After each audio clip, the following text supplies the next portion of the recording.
Jake C. Young directs and stars in Screecher, also known as Screecher of the Lagoon. And this is a 2021 creature feature movie that I first was thinking might be a homage to Creature from the Black Lagoon, but it's actually more like a Predator style rip-off movie. It is extremely low budget. I'd go as far as to say this is somewhat of an amateur film. What is the story? Well, our main character, Matt Logan, played by our director here, is some type of sheriff, works for the sheriff's department, but he's ex-military and he is tasked to go on a mission to deepest, darkest Canada with a small group of special forces type to eliminate a creature which is the result of a government experiment gone wrong. And this creature is kind of, looks like some type of sort of aquatic fish man. Anyway, and inevitably this creature doesn't want to be killed and fights back, and Matt is really the central protagonist, the Arnie role, so to speak, of Predator.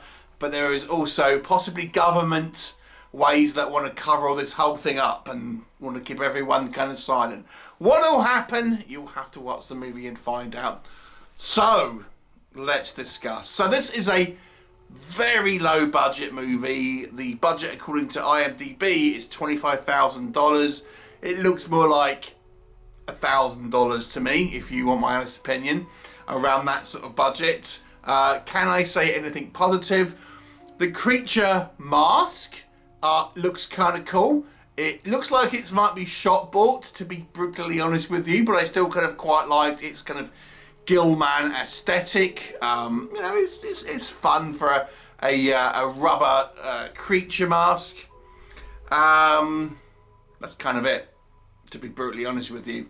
That is it for this movie in the positives, and even that was a stretch. Okay, now this is a low budget film, so you know we can't expect too much, but let's just go through it. Okay, the technical levels first of all. Let's talk about the technical stuff. This movie is primarily all shot outside, all shot in the woods. It's people running around the woods, and for somehow the vast majority of this movie is underlit. You know, when you're kind of in the undergrowth and the trees, it all looks very dull. You know, not well lit. Only you really using natural light, and a lot of the time people are in kind of like the shade, and it just looks muted, dull, and very kind of just kind of colourless to a certain degree. The film is horribly ADR'd. There is some there's not a huge amount of dialogue in this movie, let me just say that, but the dialogue we do get is sometimes comically ADR'd. Unfortunately, there's one character like a soldier guy. Oh my god, it's almost a joke. Horrible ADRs, but there's not a lot of dialogue in it. It's just quite poorly put together in an editing sense.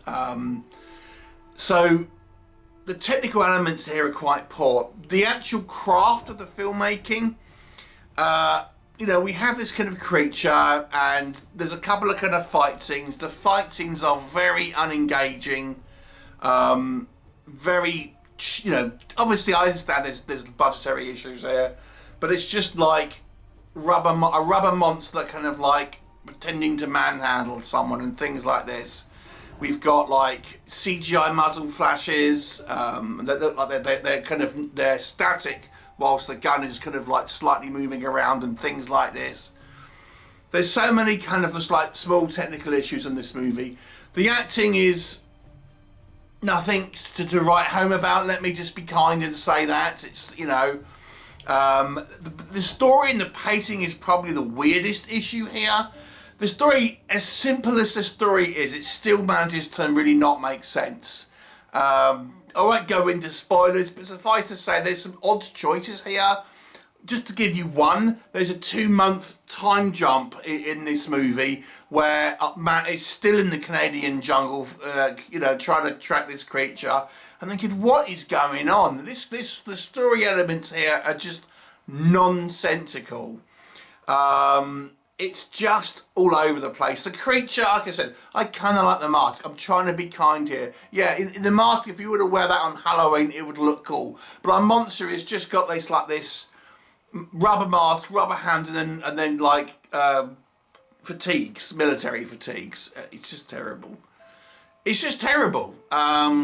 You know, I hate to absolutely destroy a movie, but there's really nothing that I can say about this movie that is going to be in a positive light. This legitimately looks like just a bunch of guys deciding to kind of like, let's just throw together a movie. We haven't got a script. We'll just throw something together and we'll just kind of film it because we got this kind of rubber mask and we got some kind of like military-ish looking costumes. There is one sort of small role here, which is an ex-professional wrestler, which is where I suspect what budget they did have probably went on. He's maybe in like 2 scenes, but he's kind of top billing on the movie. But that's kind of like, the scenes are somewhat pointless to begin with. It's just, it's an all-round terrible movie. I was surprised how bad this movie is. I'm kind of used to watching somewhat kind of lower budget, trashy films, but it's not even entertaining in a trashy level. I have to be honest with you, this is worse than a Mark Polonia movie. I mean, at least that knows it's crappy and kind of is deliberately playing into the fact this is just out and out bad. And there was me thinking this looked like it could be a fun movie. Boy, was I wrong. This is a 1 out of 10. This is like real bad. I just can't think of anything I can say that legitimately this film does at least moderately well. It's just an all-around ball fest and so poorly kind of like put together. Yeah, have you seen it? Please do let me know what your thoughts are, and I shall give you give me a comment, and I'll see you next time.